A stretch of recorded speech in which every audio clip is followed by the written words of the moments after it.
एक ऐसा देश जिसको नाचती हसीनाओं का देश कहा जाता है। इस देश का नाम दिमाग में आते ही यहाँ की रंगीन परियों की याद आने लगती है, जहाँ की हसीन दातें पूरी दुनिया में सबसे ज्यादा फेमस है। यहाँ के रंगीन परियां लोगों के मन को बहलाने का काम करती है। यही कारण है कि इस देश में स्थित नाना प्लाजा में महिलाएं ऐसे बिकती है जैसे मंडी में सब्जियां बिकती है। इसलिए इस देश में रंगीन परियों का सबसे बड़ा बाजार लगता है।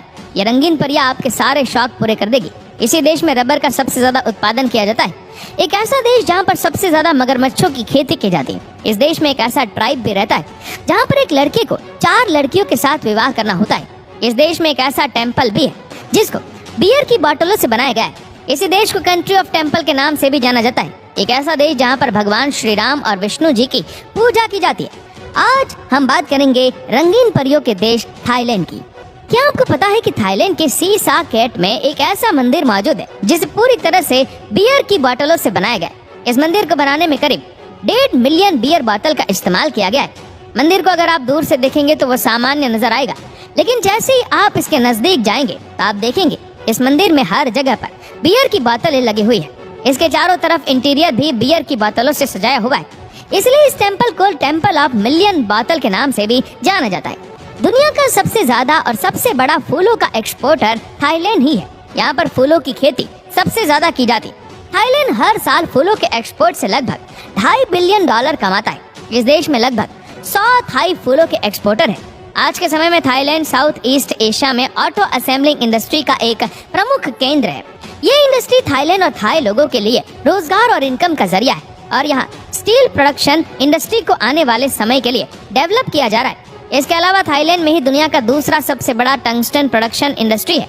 आप जानकर हैरान रह जाएंगे कि रेडबुल का आविष्कार इसी देश में हुआ था। इस देश में उपयोग होने वाले करेंसी को थाई बात कहा जाता है और वहाँ का एक बात हमारे यहाँ के 2.3 रुपए के बराबर होता है। इस देश को लैंड ऑफ बुद्धिज्म भी कहा जाता है क्योंकि इस देश में सबसे अधिक लोग बुद्धिज्म का पालन करते हैं, जिसकी कुल जनसंख्या 94.5% है। थाईलैंड का राष्ट्रीय ग्रंथ यानी कि नेशनल बुक का नाम रामकिन है, जो रामायण का ही थाई एडिशन है। यहाँ का राज परिवार अपने आप को भगवान राम के बेटे कुश का वंशज मानते हैं और यहाँ का राष्ट्रीय चिन्ह भी गरुड़ है। और ये तो आप जानते होंगे कि गरुड़ को भगवान विष्णु का वाहन माना जाता है। इस देश में बैंकॉक की नाइट लाइफ के बारे में तो आप जानते ही होंगे। इस देश की नाइट लाइफ के बारे में क्या ही कहना है। यहाँ की नाइट लाइफ लोगों के लिए पूरी तरह से खुली रहती है। आपके सारे शौक यहाँ पर पूरे हो सकते हैं। लॉपपुरी थाईलैंड के ऐतिहासिक शहरों में से एक माना जाता है, जहाँ पर सबसे ज्यादा मंकी पाए जाते हैं।